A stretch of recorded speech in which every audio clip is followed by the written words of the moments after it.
So today we're here in Binzert with the various members of City Camp Tunisia, people from Sfax, Gafsa and Bizert, as well as other members of, or other delegations from other cities such as Sousse and Sayada, and interested technologists and interested members of the general public from the city of Tunis. So we've got, I think, around a little bit over 100 people here today, maybe perhaps a bit more, and we're just finished up with the presentations on various different topics.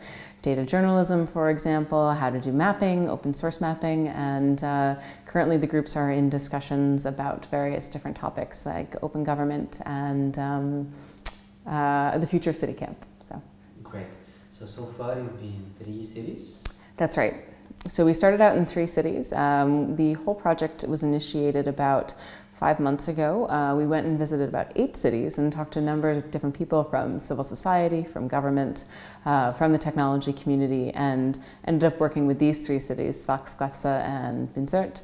Our goal going forward is to think about how City Camp might be applicable to other cities. We've had expressions of interest from other cities about how they might hold their own city camps, and so one of the goals of today is actually to think about what that might look like. How do you assess so far the City Camp project, City Camp Tunisia project? We're very excited about the way that the project has turned out. The incredible difference, I think, when we first started talking about what City Camp could be versus what it is today. I just came from sitting in some of the unconference sessions. So these are discussions that are organized by the participants themselves, and to listen in on sort of what their issues are and sort of hear how they take leadership around what it is they want to talk about. It's really incredible the way that the whole project has really become owned by the cities themselves, by the participants. The level of interest that we've heard from people outside of the participating cities has just been great. And so I think from my perspective as someone working with the World Bank, the challenge is now for us to think about how this can be sustainable on its own going forward in the future.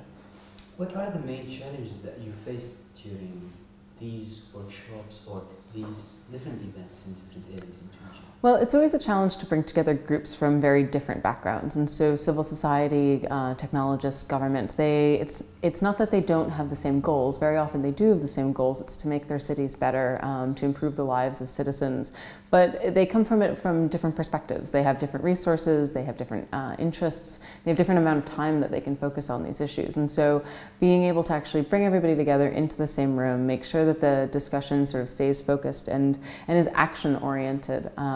One of the things, and it's not unique to City Camp, is that very often when you start to talk about what the needs of a community are, is you focus a lot on what is going wrong, rather than focusing on what the community itself can do to fix those challenges. And so one of the things that I think has been actually really successful in City Camp is the fact that people are focused on what can we actually do as a community to improve our everyday lives.